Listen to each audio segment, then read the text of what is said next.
BRMGSS shifting और joining प्रक्रिया पूरी रिपोर्ट। भारतीय रेलवे मॉल गोदाम श्रमिक संघ यानी BRMGSS देश भर में गोदाम श्रमिकों के हितों की सबसे बड़ी यूनियन बन चुकी है। पिछले कई महीनों से इसकी शिफ्टिंग और ज्वाइनिंग प्रक्रिया को लेकर हजारों कर्मचारियों में उत्सुकता बनी हुई है। संघ ने बताया है कि सभी वर्कर्स का डेटा वेरिफिकेशन फाइनल स्टेज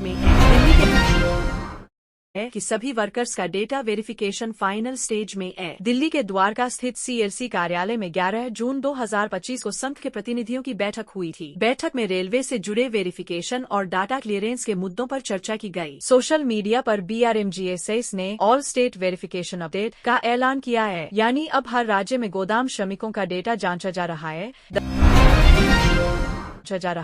दस्तावेज, IED और कार्य अनुभव की पुष्टि के साथ इस वेरिफिकेशन के बाद ही ज्वाइनिंग लेटर जारी किए जाने की संभावना है। संघ के मुताबिक यह पूरी प्रक्रिया पारदर्शी और चरणबद्ध तरीके से पूरी की जा रही है, लेकिन देरी की सबसे बड़ी वजह यही वेरिफिकेशन प्रक्रिया बताई जा रही है। कई राज्यों में अभी भी कर्मचारियों की सूचियां और डेटा एंट्री अधूरी है। कुछ जिलों में गोदाम लोकेशन और प्रशासनिक मंजूरी का इंतजार चल रहा है। BRMGSS के सूत्रों के मुताबिक रेलवे बोर्ड और राज्य प्रशासन के बीच फाइनल एग्रीमेंट ड्राफ्ट पर बातचीत जारी है। संघ का लक्ष्य है कि सभी योग्य श्रमिकों को एक समान वेतन और स्थायी सुरक्षा दी जाए। सोशल मीडिया पर कुछ चैनल्स ने 2025 ज्वाइनिंग डेट का दावा किया है, पर आधिकारिक घोषणा अब तक नहीं हुई। BRMGSS ने अपने वर्कर्स से कहा है, फर्जी वेबसाइट या मैसेज से सावधान रहें, केवल ऑफिशियल अपडेट्स पर भरोसा करें। संगठन के राष्ट्रीय अध्यक्ष और पदाधिकारी लगातार दिल्ली में अधिकारियों से मीटिंग कर रहे हैं। अगर सब कुछ तय समय पर हुआ तो शिफ्टिंग प्रक्रिया 2025 के अंतिम चरण में पूरी की जा सकती है। देरी की दूसरी वजह यह भी है कि हर राज्य में गोदाम व्यवस्था और ठेकेदार प्रणाली अलग अलग है, जिसे एक समान बनाना समय ले रहा है। कुल मिलाकर BRMGSS की शिफ्टिंग और ज्वाइनिंग प्रक्रिया अब अंतिम दौर में है और अगले कुछ महीनों में बड़ा ऐलान संभव है। अब 2025 भी खत्म होने को है, लेकिन हकीकत यह है कि अभी तक न पूरा डेटा सरकार को दिया गया है, न लिंकिंग का काम पूरा हुआ है और न ही कमेटी का गठन हो पाया है। सवाल उठता है, आखिर देरी क्यों?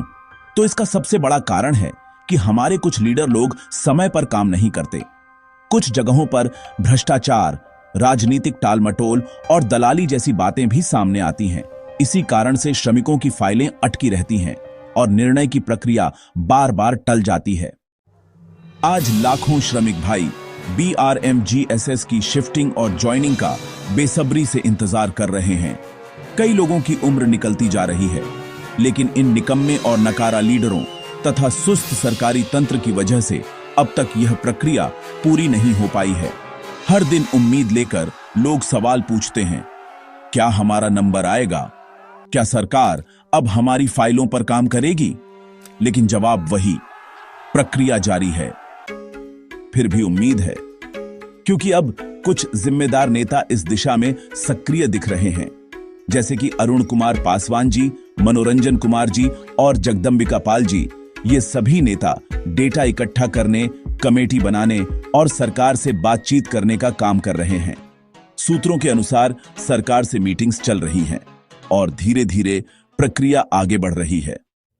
हाँ, समय जरूर लग रहा है, लेकिन हर काम की एक समय सीमा होती है और यह उम्मीद रखना गलत नहीं होगा कि आने वाले समय में हमारे श्रमिक भाइयों को उनका हक और अधिकार अवश्य मिलेगा।